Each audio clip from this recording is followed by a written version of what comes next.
오늘 하나님 말씀 보겠습니다. 오늘 우리에게 주신 하나님 말씀은 요한복음 15장 5절의 말씀입니다. 요한복음 15장 5절의 말씀입니다.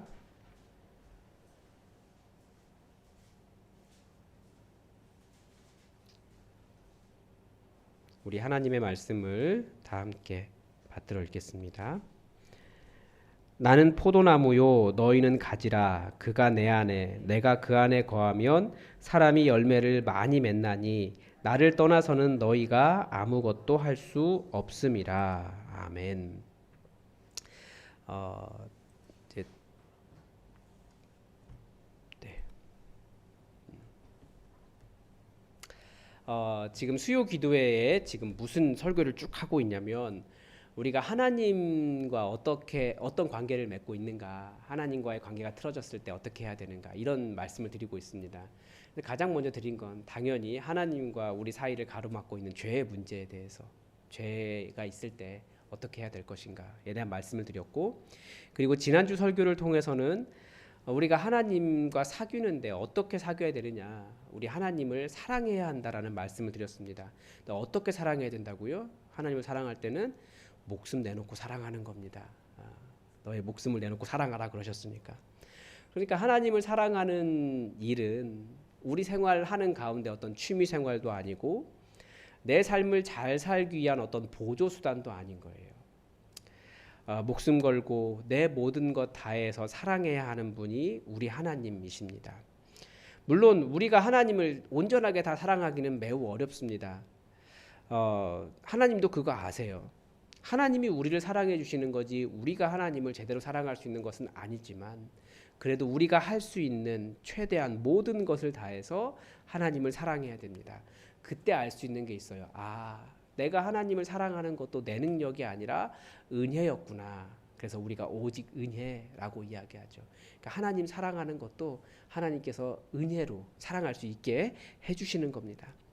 오늘 설교의 제목이 하나님과의 사귐의 본질이라고 되어 있는데 신앙 전체와도 관련이 있습니다.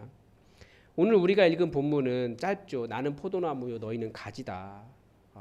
그가 내 안에 내가 그 안에 거하면 사람이 열매를 많이 맺는다. 나를 떠나서는 너희가 아무것도 할 수 없다. 우리 그리스도인의 어떤 본질적인 문제를 가르쳐주고 있습니다. 왜 그리스도인이냐? 그리스도인은 그리스도 안에 있기 때문에 그런 거예요. 절대 그리스도와 떨어질 수 없기 때문에 그렇죠. 그리스도인의 모든 힘과 그 능력이 어디서 나옵니까? 너희가 나를 떠나서는 아무것도 할 수 없다. 우리의 모든 능력은 예수 그리스도에게서 나오는 겁니다. 예수님은 하나님과의 교제를 이런 식으로 설명하신 거예요. 이 말씀이 예수님도 하나님 아버지와 그렇게 하고 있다라고 말씀하셨거든요.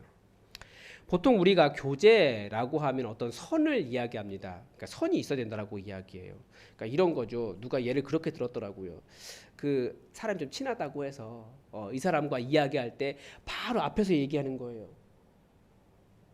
제가 여기 있는 분들과 얘기를 할 때 바로 앞에서 이렇게 이야기하면 어떨까요? 굉장히 민망하겠죠. 그게 이제 어느 정도 적당한 거리가 있어야지 대화가 되는 겁니다. 이걸 관계의 거리라고 이야기하거든요. 그래서 우리는 관계를 서로 교제를 할 때 이게 어느 정도 선은 있어야 돼요. 그리고 관계를 안전하게 지켜줄 수 있는 거리도 사실은 필요합니다.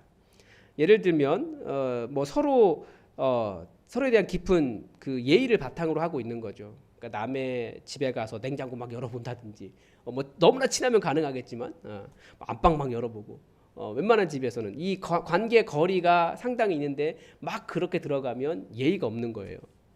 또 친하다고 막대하면 안 되고 할 말 안 할 말도 잘 구분해야 됩니다.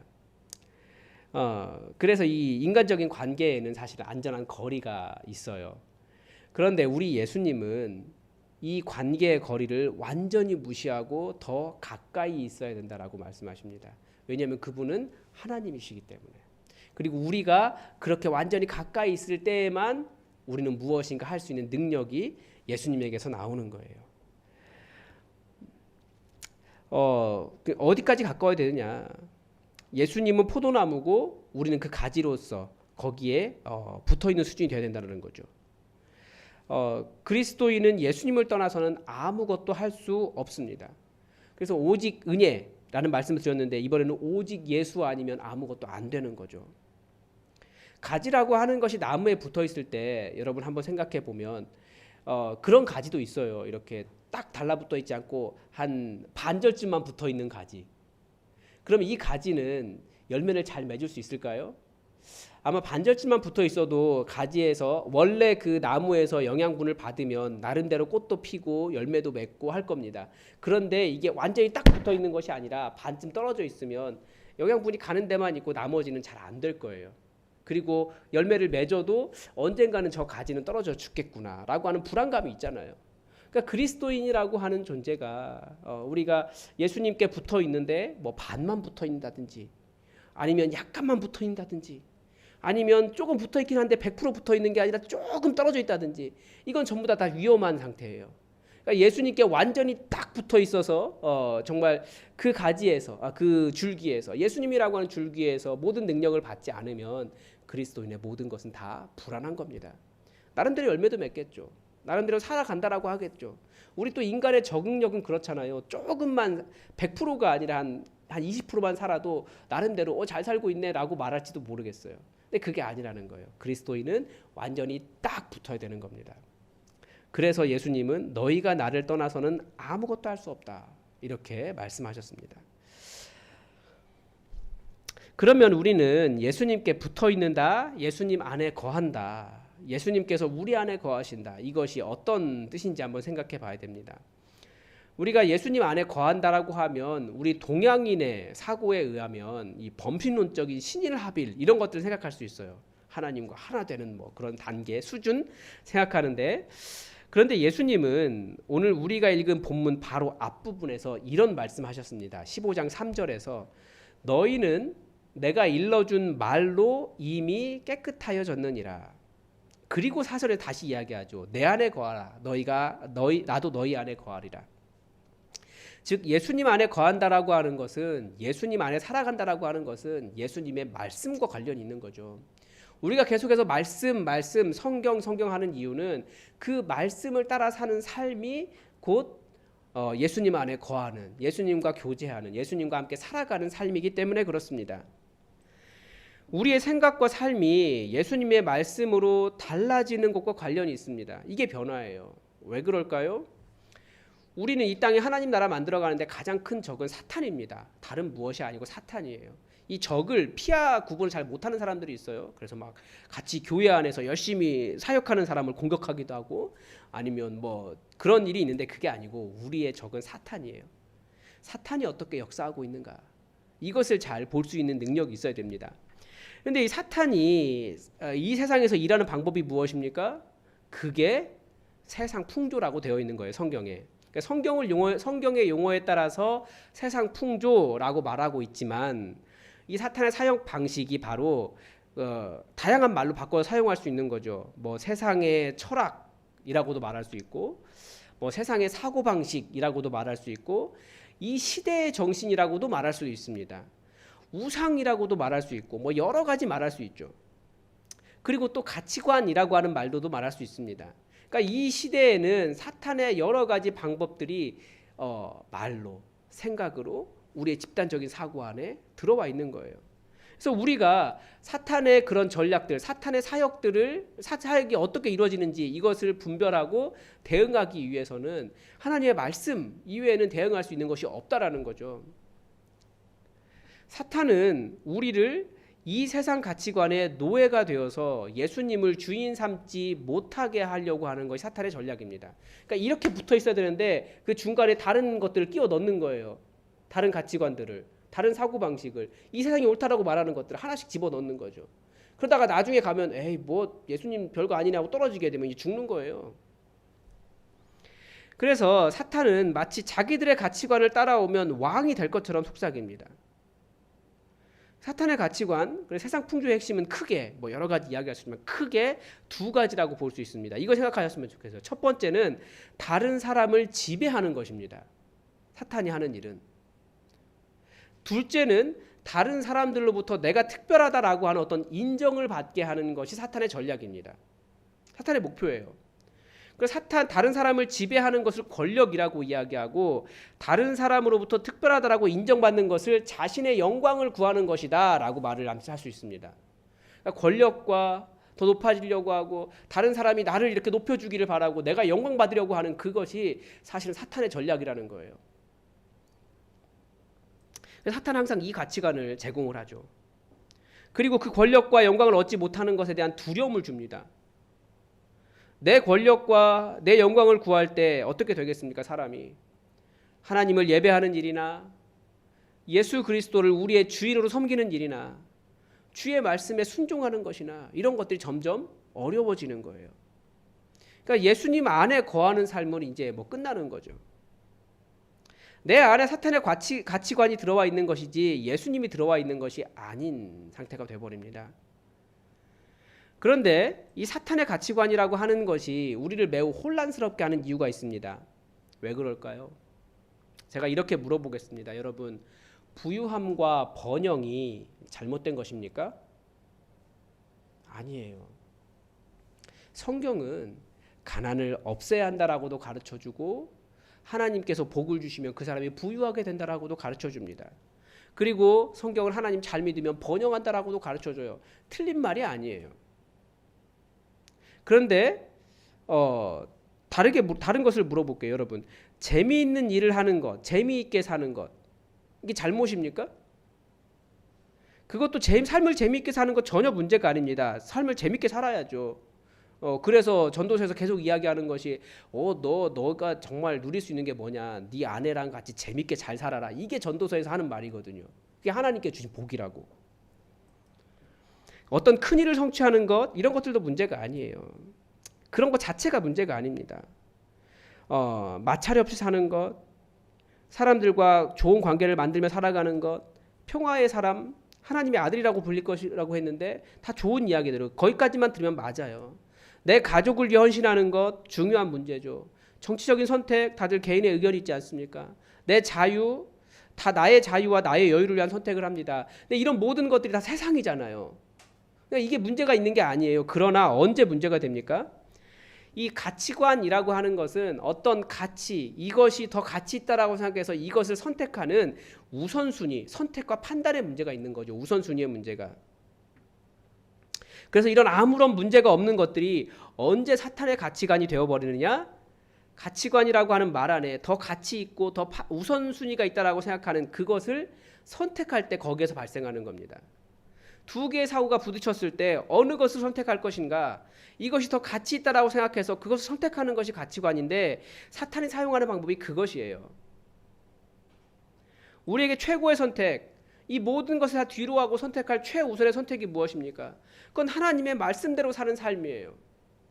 그런데 답이 너무나 뻔하죠. 우리가 다 아는 답이죠. 그런데 문제는 우리가 하나님의 말씀을 잘 모른다는 데 있고, 의외로 성경의 가치관보다 하나님의 말씀보다 세상의 것을 더 먼저 선택하는 일이 있기 때문에 이게 사탄의 방법으로 사용되는 겁니다. 다시 한번 생각해 보면 하나님의 말씀이 만약에 우리에게 탐욕을 내려놓아야 되는 문제인데 부유함과 번영이 나쁜 게 아니라니까요. 그런데 하나님께서 그건 아니야, 옳지 않은 일이야, 내려놓아 라고 하는데도 선택하고 붙잡게 된다면 그건 사탄의 가치관이 되는 거예요. 그래서 한때 교회의 메시지가 그랬습니다. 이 어려운 시절을 지나가면서 부자가 되고 11조 많이 내면 다 좋다고, 명시적으로는 이야기하지 않았지만 결국 그 얘기를 하는 경우가 많이 있었어요. 그래서 어떤 사람은 나쁜 짓에서 돈을 벌고요, 어떤 사람은 사람 팔아먹고도 돈을 벌고요, 뭐 그런 일들, 말할 수 없는 비참한 일들이 많이 있었습니다. 그런다고 되는 게 아니잖아요. 그건 하나님의 말씀을 선택한 것이 아니니까.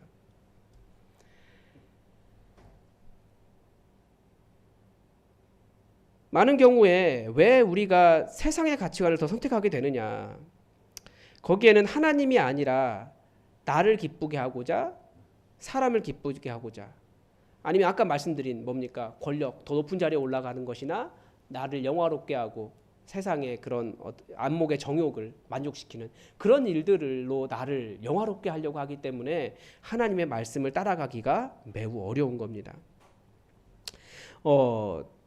우리에게 그래서 어떤 게 필요하겠습니까? 우리가 사실 사람의 눈치를 굉장히 많이 봐요. 그런데 사람을 기쁘게 하고자, 그게 아니고 혹은 다른 사람에게 실망 주지 않기 위해서 우리가 말씀을 이렇게 따라가지 않는 그런 일들을 우리가 조심해야겠죠. 그런 사람이 주로 이제 누구냐면 아주 가까인 사람이겠죠. 뭐 남편이나 자녀나 뭐 아내나 어머니나 이렇게 될 수 있어요. 친구들이 될 수도 있고.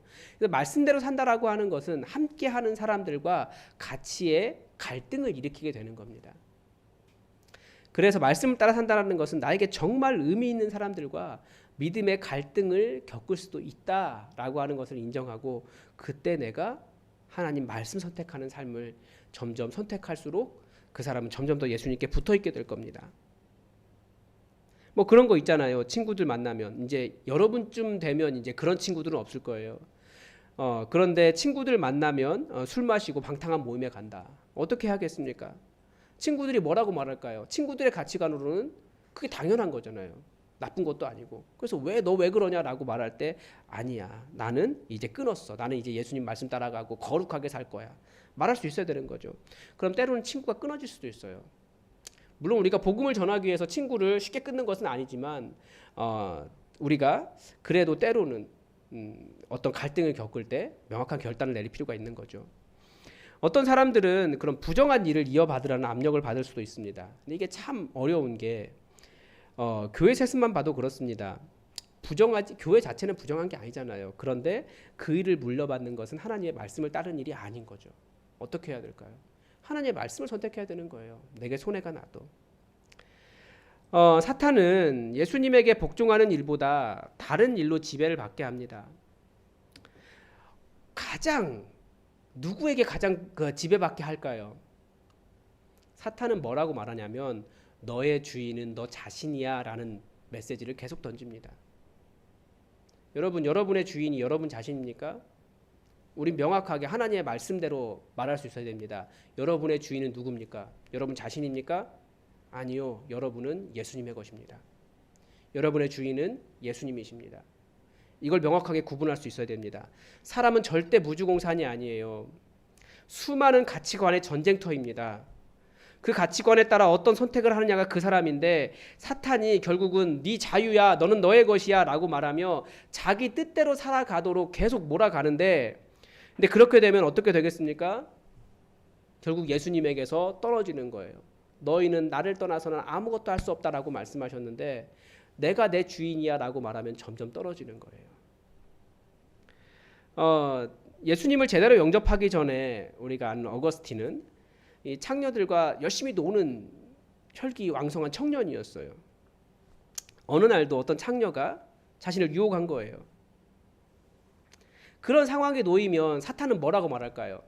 어거스틴에게 너의 주인은 너 자신 아니냐?